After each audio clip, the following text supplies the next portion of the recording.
सोचने लायक है।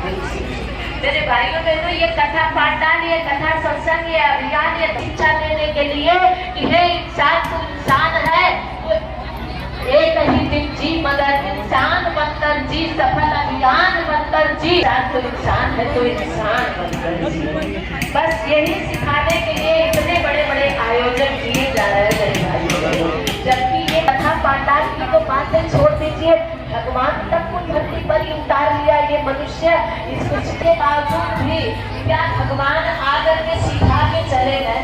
इनमें से जितने भाई बहन बैठे हैं, जरा हाथ रख के अपने दिल में बताइए कि कितने परसेंट मनुष्य आज भगवान के जीवन जीने की कला को अपने जीवन में उतार लिए।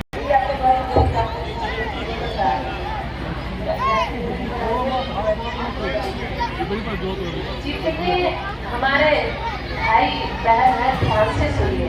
क्या हमने राम के कुछ 1, 2, 4 किरण ही अपने जीवन में कैसे जिंदा कैसे हो जाता है? जब एक बार मार दिए, जला दिए, तो फिर दूसरे किसी तस्वीर तक कैसे जिंदा होता है? क्योंकि असली जो रावण है ना, उसको तो हमने माना ही नहीं। विजयादशमी के पर्व पर हम सब नाटक खेला करते हैं और सचमुच के रावण जिंदा है। दोनों ने फर्क देख लीजिए। वो बनाते हैं तो बोतल से बोतल लड़ाते हैं, मांस का टुकड़ा खाते हैं, किसी का कलेजा खा जाते हैं, किसी का पेट पीट जाते हैं, और वो जहर पी करके कभी एक्सीडेंट होता है, कभी अस्पताल के नशे से मर जाते हैं। वो बनाते हैं हैप्पी न्यू ईयर, उसमें कुछ नया नहीं होता, नवीन नहीं होता, बल्कि सब खराब होता है। वो राक्षस की प्रवृत्ति है। और देखिए, और जब स्वस्थ शरीर रहेगा तो मन स्वच्छ रहेगा, मन स्वच्छ रहेगा तो कर्म आपका सुंदर बनेगा। अब ये सिखाने क्या आती है? 9 दिन की नवरात्रि में आप दुर्गा माता को चुनरी पहनाते हो, दुर्गा माता को धार सिंदूर चढ़ाते हो। और मेरे भाइयों बहनों, दुर्गा माता के मंदिर में भाई भी जाते हैं, बहनें भी जाती हैं, लड्डू बतासा चढ़ाने जाती है। ध्यान से सुन लीजिए, आपकी नवरात्रि आएगी तो दुर्गा माता के मंदिर में जाना या मत जाना। दुर्गा माता के मंदिर में, अगर तुम्हारे मंदिर में, घर के मंदिर में बूढ़ी माता है, तो जितनी यहाँ बहुएं बैठी, अपनी बूढ़ी सासू अम्मा को 9 दिन तक दुर्गा माता मान लेना। और मंदिर अम्मा हो, जो भी हो, उस माता को 9 दिन तक नई चुनरी पहले भी ले आना, नई चुनरी नहला धुला करके पहनाना, और रोज फलाहारी बनाना, अपने उनको खिलाना, अपने खाना, अपने हाथ से पूरी हलवा का भोग लगाना। मेरी माताओं बहनों, ये आपकी नवरात्रि 9वें दिन वो आपको बूढ़ी माता के अंदर से जो धुआं निकलेगी, वो धुआं देने की हस्ती वो पत्थर वाली दुनिया है। और उसके साथ, गाड़ी के साथ एक बुकलेट मिलता है, उसमें लिखा रहता है कि इसमें कितना तेल भराया जाएगा, टंकी इसकी कहाँ है, कौन सा तेल, पेट्रोल लगेगा कि डीजल लगेगा, सीएनजी है कि क्या है, वो सारी चीजें उसमें लिटरेचर में दिया रहता है। उसको पढ़ पढ़ के गाड़ी में चलाओगे तो गाड़ी सुरक्षित रहेगी।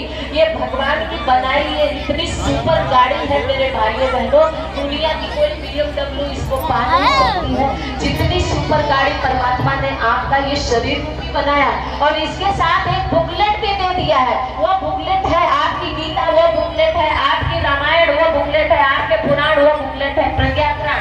और उसमें बताया है कि इस शरीर में क्या क्या कहाँ कहाँ डालोगे तो कैसा उसका प्रभाव पड़ेगा। जैसा खाए अन्न वैसा बने मन। अब इस वाणी को एक एक पाठ को आपको समझाते हुए हम ले चलते हैं दीपक की तरफ। आइए, कथा का सार यही है, अपने आप को समझ जाइए, अपने आप को जान जाइए। आप सबसे श्रेष्ठ प्राणी है, बस यही श्रेष्ठता को आपको धारण करना। परमात्मा के पास ढेर सारी, इतनी सारी मिट्टी थी, उस मिट्टी में से परमात्मा ने जीवों को बनाना शुरू किया।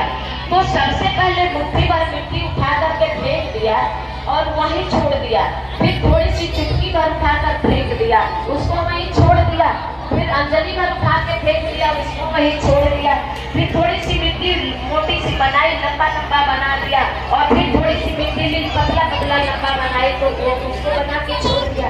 अब इसके बाद 3 ही रंग था, जो मिट्टी बची वहीं छोड़ दिया।